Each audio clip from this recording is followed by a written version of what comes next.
है सूर्य ग्रहण। सूर्य ग्रहण, सूर्य ग्रहण बेटा, तो वह स्थिति जब चंद्रमा पृथ्वी और सूर्य के बीच में आ जाता है। चंद्रमा, this is sun, this is moon and this is earth, ये लो। तो जब मून, अर्थ और सन के बीच में आता है तब है सूर्य ग्रहण। और ये पोजीशन क्या थी? अमावस्या।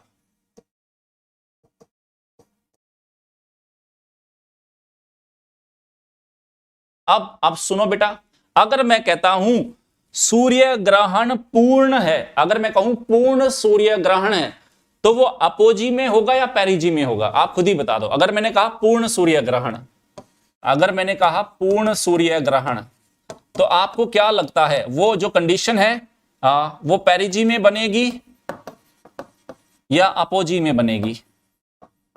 बताओ किधर बनेगी?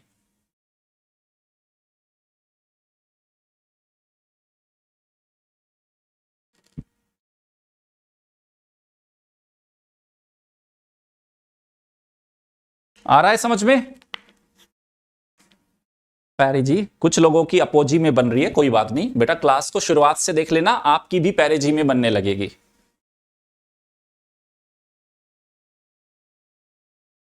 ठीक है,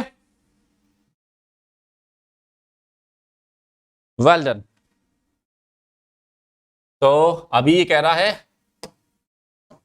वह स्थिति जब चंद्रमा पृथ्वी और सूर्य के बीच में आ जाता है, चंद्रमा की छाया पृथ्वी पर पड़ेगी एवं सूर्य का प्रकाश आंशिक रूप से पूर्ण रूप से पृथ्वी को, है ना, आंशिक रूप से या पूर्ण रूप से, आंशिक रूप से मिलता है, पूर्ण रूप से नहीं मिल पाता। इस स्थिति को हम बोलते हैं सूर्य ग्रहण।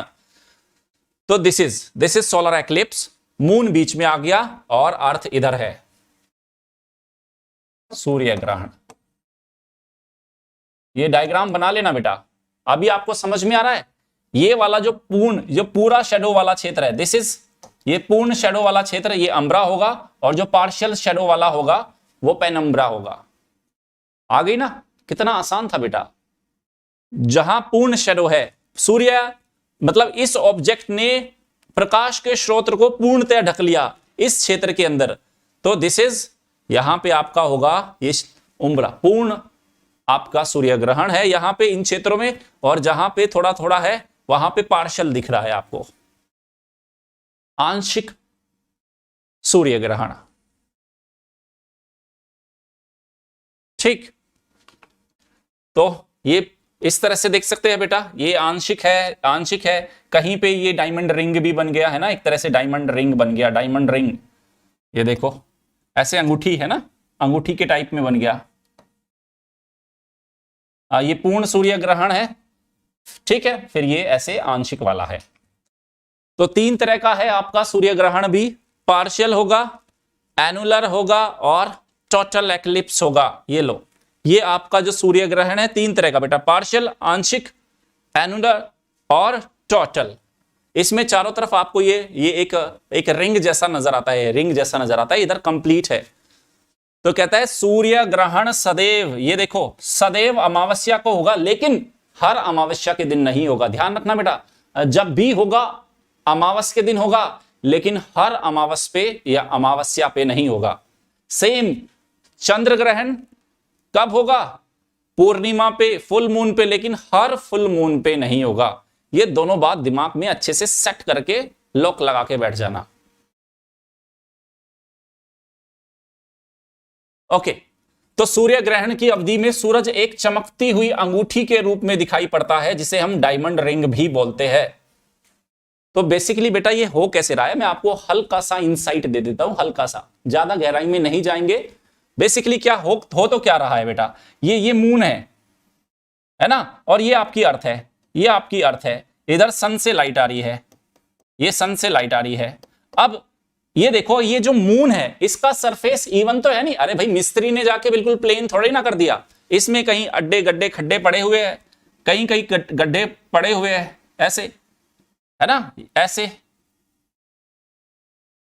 तो ये यहां से आपका क्या, फिर ये डिफरेंट टाइप का यहां से, इस क्षेत्र से, और आपको यहां पे क्या नजर आने लगता है, दिस इज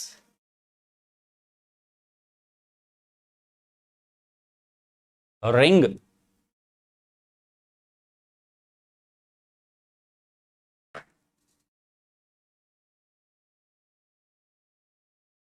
ठीक है,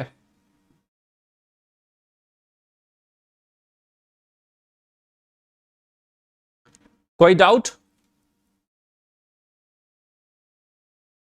कोई डाउट नहीं है बच्चों को? बीएससी थर्ड ईयर है क्या 2023 में एग्जाम दे सकता हूं बेटा? आप थोड़ा सा मैच्योर बातें करो। 21 साल होना चाहिए, 21 वर्ष की आयु आपकी होनी चाहिए। पहली बात, आपने बीएससी कर लिया, आपने बीएससी फाइनल ईयर में, सपोज करो आप 20 साल की उम्र में हो, तो आपने बीएससी फाइनल कर लिया हो, 21 साल की उम्र में नहीं हो, 21 साल की एज आपकी कंप्लीट नहीं हुई, जो नोटिफिकेशन के अंदर जो डेट आएगा तो नहीं कर सकते आप भाई, सीधी सी बात है। और 21 साल की उम्र कंप्लीट हो गई है, बीएससी फाइनल ईयर में हो, तो प्रीलिम्स का एग्जाम तो आप भर देना है, पेयरिंग में भर सकते हो, लेकिन जैसे ही डेफ फॉर्म आएगा, मेंस का फॉर्म आएगा, तब आपके पास आपका मार्कशीट होना जरूरी है फाइनल।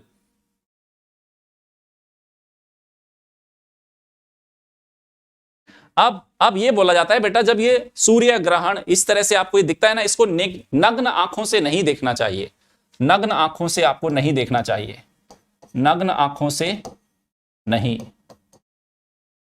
सूर्य ग्रहण को, है ना, क्योंकि हार्मफुल रेडिएशन आता है, तो पराबैंगनी विकिरण उत्सर्जित होती है सूर्य ग्रहण के दौरान, इससे आपकी आंखों को नुकसान हो सकता है और परमानेंट डैमेज भी हो सकता है। तो कहते हैं सूर्य ग्रहण अमावस्या को होगा, लेकिन प्रत्येक अमावस्या को नहीं होगा, और वो भी कब होगा? जब पृथ्वी और चंद्रमा के अक्ष तल एक उस कॉमन पॉइंट पे आ जाएंगे, तभी होगा।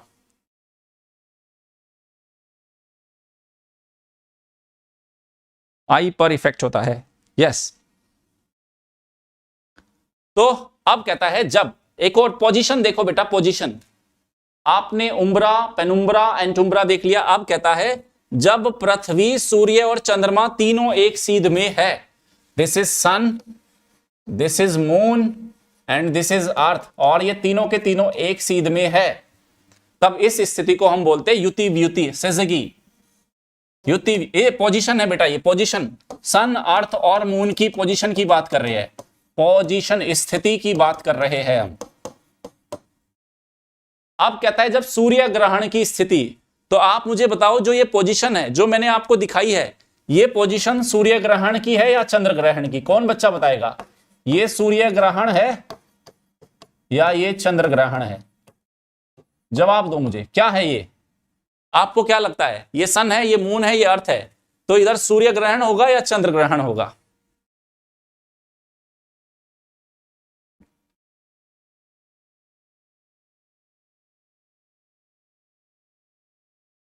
ओके, तो दो पोजीशन है, यहां वापस से लिख देता हूं, this is sun, this is moon and this is earth. Again है, this is sun, this is earth and this is moon. तो ये situation, this is situation one, this is situation second. तो ये दोनों बताओ, फर्स्ट वाला क्या है और सेकंड वाला क्या है?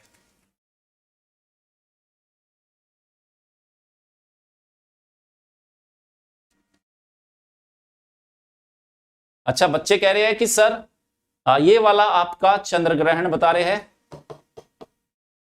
चंद्र ग्रहण, इस वाले को बता रहे हैं बच्चे सूर्य ग्रहण। तो जो ये वाली पोजीशन है और ये वाली पोजीशन, पोजीशन के हिसाब से बेटा इसको हम बोलते हैं युति, कंजक्शन। इस पोजीशन को हमने क्या बोला है? युति। इस पोजीशन को हमने बोला है युति, कंजक्शन। और इस वाली पोजीशन को हमने बोला है वियुति, अपोजिशन। तो ओवरऑल इसको एक साथ बोलते हैं हम सिजगी।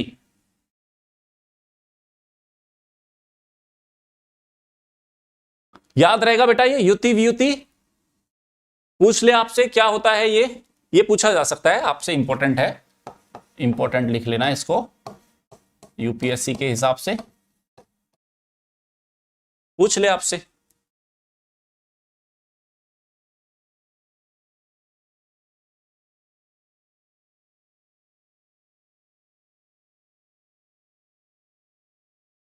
ओके